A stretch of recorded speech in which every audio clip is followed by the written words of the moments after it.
Hi, it's Ra, Rishi Kavi, Raghudas from Star Presence Astrology, here to give the astrological forecast for Thursday, July 30th, 2026. It was a little bit of a strange day. Of course, we're just in the wake of the big, beautiful full moon with the sun conjoining Jupiter in Leo and also the moon still in Aquarius, so it is a little bit of a sequel today. There's a little bit of awkwardness early, a little bit of awkwardness late, but a clear window for positive action.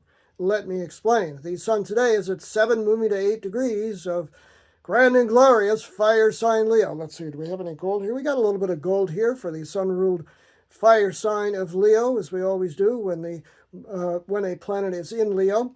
But also Jupiter is still conjoined to the sun, or rather the sun has just now moved past Jupiter, but it's still within orb, so that Sun-Jupiter conjunction is still, in effect, very positive and expanding and kind of exaggerating all of our emotions because the moon is in the opposite sign, and that is the unconventional, often visionary, sometimes just a little strange and weird, air sign of Aquarius, Aquarius.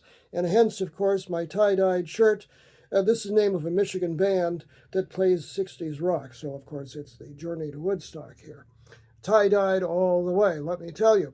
In any case, the moon today is moving through the mid to late degrees of Aquarius. And the first aspect that it makes at 18 degrees of Aquarius is an awkward inconjunct, which is what I call the 150-degree adapt, adjust, accommodate angle to Mercury, the planet of communication.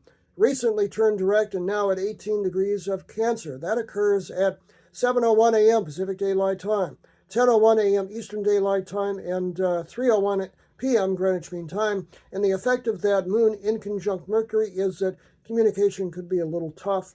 You'll have to maybe call 3 times before you get somebody, that sort of a thing. So play it as it comes, with that. If you want to wait a little bit, it'll be a little easier. Wait an hour or so after that aspect and you'll have a clear field because you've got about 7 hours until the next aspect, and it's a very positive one. The moon by then at 21 degrees of Aquarius is making a harmonious flowing trine to Mars, a planet of energy, at 21 degrees of Gemini.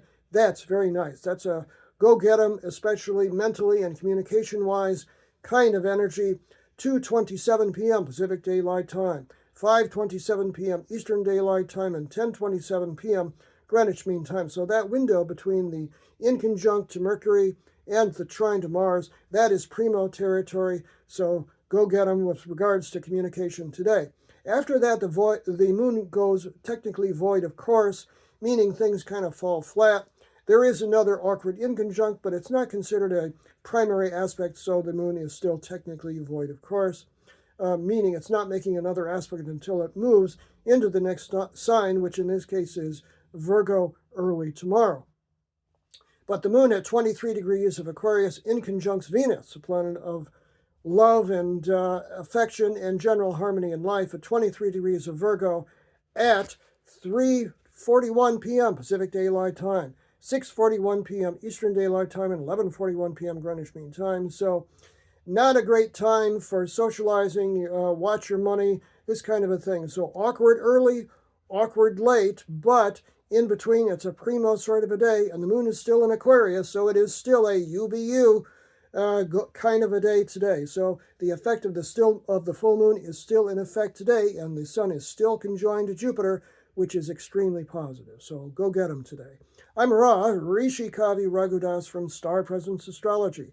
Now, if you would like to have a personal reading with me, please book it on my website. Go ahead, starpresence.net. Remember, from the very moment that you're born, you've got star presence. Enjoy today, no matter what.